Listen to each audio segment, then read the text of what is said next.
할렐루야. 오늘도 참 좋은 날입니다. 오늘도 분명히 좋은 일이 많이 일어날 줄 믿습니다. 아멘. 오늘 우리 차양희 권사님과 김지민 집사님 모시고 같이 또 소모임을 가질 텐데요. 우리 한 주 동안 어떻게 지내셨어요? 저는 이제 날씨가 많이 따뜻해졌잖아요. 네. 봄에 입을 옷을 좀 쇼핑했습니다. 아하, 그러셨군요. 우리 권사님은? 저도 그냥 기도하면서 잘 지냈습니다. 네, 감사합니다. 자, 오늘은 9번째 제9과 이 말씀은 곧 하나님이시리라 라는 제목으로 같이 1대2 소모임을 갖고자 합니다. 먼저 우리 말씀 속으로 주제 말씀 들어가기 전에 사도신경으로 신앙 고백 드립니다. 전능하사 천지를 만드신 하나님 아버지를 내가 믿사오며 그 외아들 우리 주 예수 그리스도를 믿사오니 이는 성령으로 잉태하사 동정녀 마리아에게 나시고 본디오 빌라도에게 고난을 받으사 십자가에 못 박혀 죽으시고 장사한 지 사흘 만에 죽은 자 가운데서 다시 살아나시며 하늘에 오르사 전능하신 하나님 우편에 앉아 계시다가 저희로서 산자와 죽은 자를 심판하러 오시리라. 성령을 믿사오며 거룩한 공회와 성도가 서로 교통하는 것과 죄를 사하여 주시는 것과 몸이 다시 사는 것과 영원히 사는 것을 믿사옵나이다. 아멘. 자, 제가 두 분께 먼저 본문 들어가기 전에 질문 하나 드리고자 합니다. 유치원생이 있다고 한다면 우리가 하나님의 사랑에 대해서 설명을 해야 할 때 유치원생의 눈높이에 맞게 어떻게 하는 게 제일 좋을까요? 우선은 그 유치원생에 맞게끔 이제 눈높이를 내리고 네. 그 마음에 무한대 하나님의 사랑을 뭐 한꺼번에는 다 못하겠지만 조금씩 이제 하나님이 왜 우리를 사랑하셨고 우리는 왜 주님을 믿어야 하는지 네. 그렇게 조금씩 열었으면 합니다. 아, 좋습니다. 네. 집사님은? 저도 당연히 이제 유치원생이니까 눈높이를 그 어린 아이의 시선에 맞춰서 그 아이들이 가장 좋아할 만한 것이 무엇일까 생각을 해보면 저는 막내가 어려서 모유 수유를 좀 길게 했거든요. 근데 제 품에 있는 걸 상당히 좋아하더라고요. 네. 그래서 하느님의 사랑은 엄마 품 안에 있는 것 같이 기쁘고 그렇죠. 행복하고 안식을 찾을 수 있는 그런 사랑이다라고 가르쳐 주고 싶습니다. 네. 자, 오늘 주제 말씀 한번 같이 봉독해 볼까요? 요한복음 1장 1절에서 14절 말씀까지 함께 봉독합니다. 태초에 말씀이 계시니라 이 말씀이 하나님과 함께 계셨으니 이 말씀은 곧 하나님이시라. 그가 태초에 하나님과 함께 계셨고 만물이 그로 말미암아 지은 바 되었으니 지은 것이 하나도 그가 없이는 된 것이 없느니라. 그 안에 생명이 있었으니 이 생명은 사람들의 빛이라. 영접하는 자 곧 그 이름을 믿는 자들에게는 하나님의 자녀가 되는 권세를 주셨으니 이는 혈통으로나 육정으로나 사람의 뜻으로 나지 아니하고 오직 하나님께로부터 난 자들이라. 말씀이 육신이 되어 우리 가운데 거하심에 우리가 그의 영광을 보니 아버지의 독생자의 영광이요 은혜와 진리가 충만하더라. 아멘.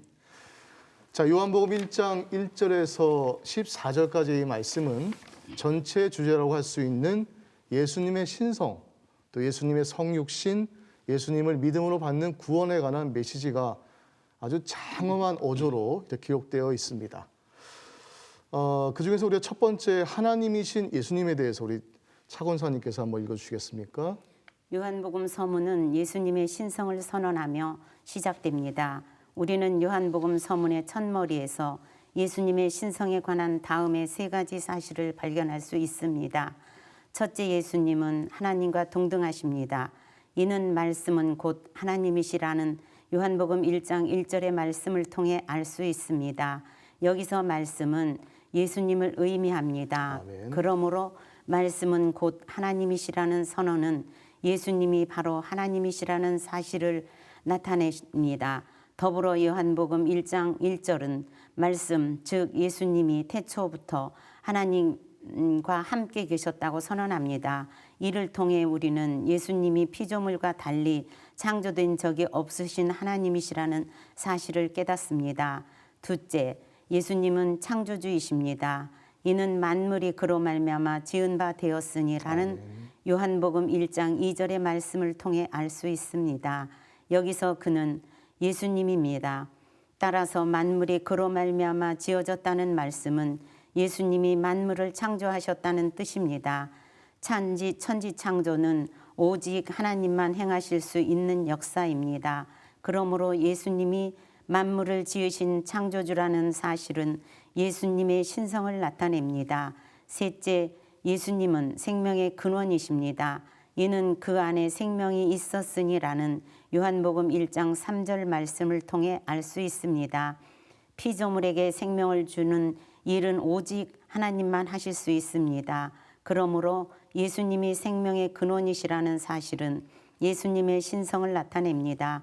예수님의 신성은 우리의 신앙에서 절대적으로 중요합니다. 왜냐하면 예수님이 하나님이 아닌 다른 존재라면 예수님을 믿는 것은 우상 숭배이며 헛된 행위이기 때문입니다. 따라서 요한복음 서문에 나오는 예수님의 신성에 관한 말씀은 우리의 신앙을 견고하게 하는 참으로 위대한 선언입니다. 네, 감사합니다. 잘 읽어주셨고요. 우리 차군사님께 질문 하나 드립니다. 자, 이렇게 요한복음 서문에 나오는 예수님의 신성을 나타내는 세 가지 사실을 이야기해 주세요. 첫째는 예수님은 하나님과 동등하신 분이시고, 두 번째는 예수님은 창조주이시며, 세 번째는 예수님은 생명의 근원이 되신다고 말씀하셨습니다. 너무 잘해 주셨습니다. 자, 우리 이번에는 김 지사님께서 사람으로 오실 예수님에 대해서 한번 읽어주시기 바랍니다. 요한복음 서문은 하나님이신 예수님이 이 땅에 오셔서 사람이 되셨다고 말씀하십니다. 완전하시며 영원하신 하나님이 불완전하며 언젠가는 썩어 없어지고 말 육신이 되셨다는 것입니다. 이는 신비롭고 놀라운 일임과 동시에 하나님의 사랑이 분명하게 드러난 사건입니다. 왜냐하면 예수님이 이 땅에 오셔서 사람이 되신 이유는 십자가의 희생으로 우리를 구원하시기 위함이었기 때문입니다. 또한 예수님이 사람이 되신 일은 사람의 입장에 서서 사람을 이해하고자 하신 하나님의 배려와 헤아림이 드러난 사건입니다. 다른 종교들은 사람이 구원받기 위해 스스로의 힘으로 신에게 나아가야 한다고 가르칩니다. 그러나 기독교는 하나님이 그분의 사랑하는 피조물을 구원하시기 위해 친히 이 땅에 내려오셨다고 전합니다. 그리고 그 하나님이 바로 예수님이라고 믿습니다. 요한복음 1장 14절은 예수님이 이 땅에 오심으로 하나님의 은혜와 진리가 우리에게 온전하게 드러났다고 말씀하십니다. 따라서 우리는 예수님을 믿음으로 영혼의 구원이라는 최고의 값진 은혜를 받을 수 있으며 예수님의 말씀에 순종함으로 세상의 어떤 지혜와도 비교할 수 없는 진리의 길을 걸을 수 있습니다. 아멘. 자, 우리 김 지사님께 질문 드리겠습니다. 하나님은 그분의 사랑하는 피조물을 구원하시기 위해서 무엇을 하셨나요? 친히 이 땅에 오셔서 사람이 되셨습니다. 아멘. 자, 이번에 우리 차군사님께서 예수님을 믿는 자들이 받게 되는 권세에 대해서 한번 읽어주세요. 예수님을 믿는 자들이 받는 권세, 예수님이 이 땅에 내려오심으로 비로소 우리에게 구원의 길이 열렸습니다. 이제 예수님을 구주로 영접하면 누구든지 하나님의 자녀로 거듭날 수 있게 된 것입니다. 이에 대한 요한복음 1장 12절은 이렇게 말씀합니다. 영접하는 자, 곧 그 이름을 믿는 자들에게는 하나님의 자녀가 되는 권세를 주셨으니 구원받은 사람은 하나님께로부터 난 자, 바로 창조주 하나님의 자녀입니다. 따라서 구원받은 사람은 가족, 배경 혹은 사회적 지위가 보잘것없거나 지식이나 재산이 부족할지라도 결코 주눅들 필요가 없으며 하나님의 영광을 위해 승리의 삶을 살아갈 수 있습니다. 우리는 하나님의 구원받은 자녀로서 하나님께 권세를 부여받았습니다. 그러므로 언제 어디서든지 자신감을 품고 교회에서는 맡겨진 일에 최선을 다하며 세상에 나가서는 담대하고 성실하게 살아가야 하겠습니다. 네, 아멘. 감사합니다. 잘 읽어주셨습니다. 읽어주신 권사님께 확인 질문을 드립니다. 예수님을 영접하여 구원받은 사람에게는 무엇이 주어질까요? 하나님의 자녀가 된다는 권세를 주셨습니다. 아멘, 그렇습니다. 네, 자, 우리가 이제 성경 말씀 살펴봤고요. 적용 부분에 있어서 우리 삶 속에서 적용되어지는 부분들을 같이 나누고자 합니다. 1대2 소모임에 있어서는 이 부분이 가장 키워드가 되는 핵심 부분이기 때문에 잘 답변해 주실 것을 믿고요. 제가 두 가지의 질문을 드립니다. 첫 번째는 자, 우리는 요한복음 1장 13절 말씀에 근거해서 하나님께로부터 난 자들입니다. 네. 따라서 우리는 지식과 재산이 부족하거나 특별한 배경이 없을지라도 자신감을 가지고 승리의 삶을 살아갈 수 있는 거지요. 그렇다면 우리 김 지사님께 질문 드립니다. 지사님께 살아오시면서 세상적인 관점을 봤을 때 또 여러모로 부족한 것들도 있었을 테지만 그럼에도 불구하고 권세를 지닌 하나님의 자녀라는 사실을 믿고 담대하게 나아가서 무엇인가를 성취한 경험이 있다면 얘기 한번 해주시기 바랍니다. 이제 제가 구역장이 되고 얼마 안 됐을 때 저는 계속 직장을 다녔으니까요. 이렇게 예배에 많이 참석할 수는 없었는데 그래도 제가 낮 예배에는 가끔 참석을 했거든요. 네.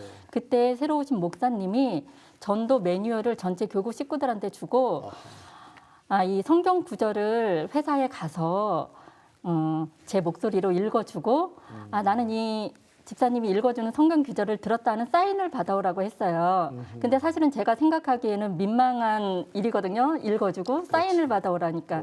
그렇지만 제가 순종하는 마음으로 그래 이게 전도 매뉴얼이니까 시키는 대로 말 그대로 하나님을 의지하고 기도하면서 나가보자 해서 날마다 말씀을 읽어주고 사인을 받았어요. 근데 결국에는 그분이 제가 원하지 않았는데도 너희 교회에 한번 출석을 해보겠다 해서 교족도 등록하고 전도로 이루어졌던 일이 있습니다.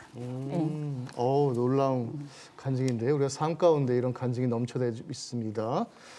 이번에 우리 차 권사님께 한번 질문 드릴게요. 예수님께서 이 땅에 성육신에서 사람의 모양으로 오신 거는 상대방의 입장을 이해하기 위함이죠. 하나님의 입장이 아니라 사람을 이해하기 위해서 오셨다는 것은 곧 상대방의 입장에 서보는 것이 어떤 것인가에 대해서 헤아림과 이해를 예수님께서 우리가 가르쳐주고 계신 것 같습니다. 그렇다면 권사님 살아오시는 동안에 신앙생활 하시는 동안에 때로는 사이가 안 좋았던 분들이 있을 수도 있고 또 껄끄러웠던 상대 그런 분들이 계셨다면 한번 소개를 해주시고 또 그 결과에 어떤 변화가 있었는지 한번 소개해 주세요. 저도 이렇게 지역에서 이제 겪는 일이고 또 지역 아니더라도 제가 살면서 겪는 것은 예전 믿기 전에 저는 내가 누구에게라도 인정을 받아보겠다는 그런 세상적으로는 좀 자만이겠지요. 그런 마음이 있었는가 하면 구원받고 지역에서 일을 하다 보니까 모든 것이 이제 듣는 귀가 열리더라고요. 내가 나를 설명하기보다는 혹시 예배를 드리더라도 구역 식구들의 마음 또 한 주간에 어떠한 일 처음에는 말 안 해요. 근데 이제 자주 이렇게 그런 것을 내려놓고 하다 보니까 이제 서서히 이렇게 이제 그 말들을 해서 통성기도나 합심기도 할 때도 많이 유익이 되고 좋더라고요.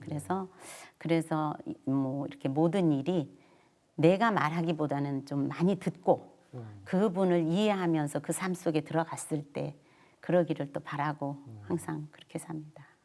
우리 차 권사님 얘기를 듣다 보니까 저도 차 권사님 지역에 들어가고 싶다는 생각이 들 정도로 참 너무 좋습니다. 다음 장에 모신 우리 결단과 고백하는 시간입니다. 결단의 고백을 통해서 우리가 같이 결단하고 고백하는 시간을 갖도록 합니다. 우리를 구원하기 위해 이 땅에 오신 예수님의 은혜에 감사하고 그 사랑을 본받으며 살겠습니다. 창조주 하나님께 권세를 받은 주의 자녀답게 언제에서든 자신감을 품고 살아가겠습니다. 제가 기도하겠습니다. 태초부터 계셨고 성령의 근원이신 하나님의 아들 예수님을 찬양합니다. 우리를 사랑하셔서 이 땅에 오신 예수 그리스도 진심으로 감사하고 그 은혜에 평생 잊지 않는 믿음으로 살아갈 것을 고백합니다. 그 사랑을 본받아 세상을 섬기며 살아갈 때인데 언제 어디서든지 천지를 만드시고 창조하신 주님의 도우심이 우리와 함께한다는 사실을 잊지 아니하고 살 수 있도록 도우시고 역사하여 주옵소서. 예수님의 이름으로 감사하며 기도드립니다. 아멘. 자, 이 시간에 짧게 한번 통성 기도할 텐데 우리 권사님과 지사님 기도의 제목 있으시면 나눠주시기 바랍니다. 이제 코로나 때문에 비대면 예배를 많이 하다 보니까 우리 지역 식구들이 물론 권사님이나 지역장님, 구역장님들은 그렇지 않은데 일반 성도들이 그게 편하거든요, 사실. 그래서 많이 이제 현장 예배에 나오는 거를 망설이는 경우가 많은데 그분들이 다 현장 예배에 나와서 나와 같은 시열을 한번 느껴보는 게 제 소원입니다. 현장 예배 많이 현장 나올 수 예배 있도록. 많이 나왔으면 좋겠어요, 바람입니다. 우리 차 권사님은? 저 같은 경우는 저희 지역에 이제 이렇게 목 위에서부터만 움직이시는 분이 계세요. 그런 분을 제가 전도를 해서 이제 같이 이제 예배를 드리고 찾아뵙고 그러는데 그 가정에는 사람들이 끊임없이 와요. 이렇게 수발드는 사람들이. 그래서 그분에게 할 수 있는 얘기는 나가서 내가 할 수는 없지만 오는 분을 위해서 기도하고 그분에게 예수님이 계시다는 것을 예. 증거하면서 이제 그렇게 전도를 하자 해서 이제도 한 분을 지금 전도를 하고 있어요. 그래서 어제 전화를 받기는 같이 간대요. 예배 드리겠대요. 그래요. 근데 그 말을 듣는 순간 그 말로만도 저는 너무 감사하고 감사하죠. 네, 하나님 은혜가 참 이거구나 이런 마음이 들었습니다. 자, 이 두 가지의 기도 제목 가지고 우리 주여 삼차하고 기도합니다. 주여, 주여, 주여. 살아계시고 자비로우신 하나님 아버지 감사합니다. 성육신하셔서 이 땅에 오시고 하나님은 사랑이시라. 그 사랑으로 우리 가운데 사랑을 주시니 감사를 드립니다. 상대방의 입장에 서서 상대방을 바라보게 도와주시고 아가페의 사랑으로 전할 수 있도록 도우시고 역사하여 주옵소서. 우리 차원사님 귀한 지역장으로 섬기고 있을 때에 그 지역에 아픈 환우들이 많이 있습니다. 위에서 중보함을 기도할 때 그 모든 중보의 기도의 제목들이 전도로 이어지게 도와주시고 하나님께로 나아가는 놀라운 경험을 평량하며 살아갈 수 있도록 도우시고 역사하여 주시옵소서. 아버지 하나님이여 우리 김지사님 하나님께서 특별히 하나님의 마음을 더하여 주셨으니 감사합니다. 현장 예배로 나오지 못하고 환경적인 어려움 가운데 집에서 온라인 예배를 드려지고 있는 모든 성도들 가운데 현장을 사모하며 하나님의 살아계신 성전의 뜻을 받는 성전을 사모하는 마음을 더하여 주셔서 믿음 안에 승리하며 우리 모두가 예수 그리스도의 이름으로 승리할 수 있는 귀한 역사가 나타나게 도와주옵소서. 드린 모든 기대 제목들이 주 앞에 영광 돌리고 하나님의 응답이 임할 줄 믿고 감사드리며 이 모든 것 예수님의 이름으로 기도드립니다. 아멘. 아멘. 주기도 마심으로 마칩니다. 하늘에 계신 우리 아버지여 이름이 거룩히 여김을 받으시오며 나라가 임하시오며 시안에서 이루어진 것 같이 땅에서도 이루어지이다.